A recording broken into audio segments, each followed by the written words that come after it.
চাহ শ্ৰমিকৰ বিভিন্ন সমস্যা সমাধানৰ দাবীত ৰাজ্যজুৰি চাহ মজদুৰ সংঘৰ প্ৰতিবাদ। দৈনিক মজুৰি, চিকিৎসা, বিশুদ্ধ খোৱাপানী, বিজুলী, আৱাসগৃহ আদিকে ধৰি দীৰ্ঘদিনীয়া বহু সমস্যাৰ সমাধানৰ দাবীৰে উত্তাল প্ৰতিবাদ সাব্যস্ত কৰে চাহ মজদুৰ সংঘই।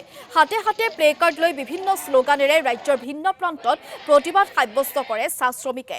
বিশ্বনাথৰ প্ৰতাপগড় চাহ বাগিচাত অসম চাহ মজদুৰ সংঘ বিশ্বনাথ শাখা সমিতিৰ প্ৰতিবাদী কাৰ্যসূচী।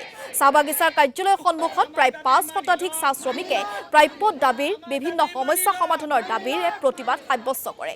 ঢেকিয়াজুলিৰ তিনিখৰীয়া চাহ বাগিচাতো চাহ শ্ৰমিকৰ উত্তাল প্ৰতিবাদ। অসম চাহ মজদুৰ সংঘৰ বৰচলা শাখাৰ উদ্যোগত প্ৰতিবাদ সাব্যস্ত কৰে চাহ শ্ৰমিকে। বাগিচাৰ পৰিচালকক বিভিন্ন দাবী সম্বলিত এখন স্মাৰক পত্ৰ প্ৰেৰণ কৰে প্ৰতিবাদী লোকে। ইফালে নগাঁৱৰ কন্দলিতো ধৰ্ণা কাৰ্যসূচী হাতত লয় চাহ মজদুৰ সংঘৰ আঞ্চলিক সমিতিয়ে। শীঘ্ৰে বাগিচা কৰ্তৃপক্ষ তথা চৰকাৰক শ্ৰমিকৰ সমস্যাৱলী সমাধানৰ দাবীত প্ৰতিবাদ সাব্যস্ত কৰে প্ৰতিবাদকাৰীয়ে। আমি বাগানৰ শ্ৰমিক মানে নিয়মিত হিচাপে কাম কৰি আছে। আমাৰ শ্ৰমিকৰ যি ফেচিলিটিবিলাক আছে, আজি 4 বছৰ হৈ গ'ল, 4-5 বছৰ হ'ল মেডিকেলৰ অভাৱ অভিযোগ, এফালে ঘৰ দুৱাৰ নবনায়, যিকোনো ফেচিলিটি আমাৰ শ্ৰমিকে আমাৰ মানে নাপাওঁ আমি।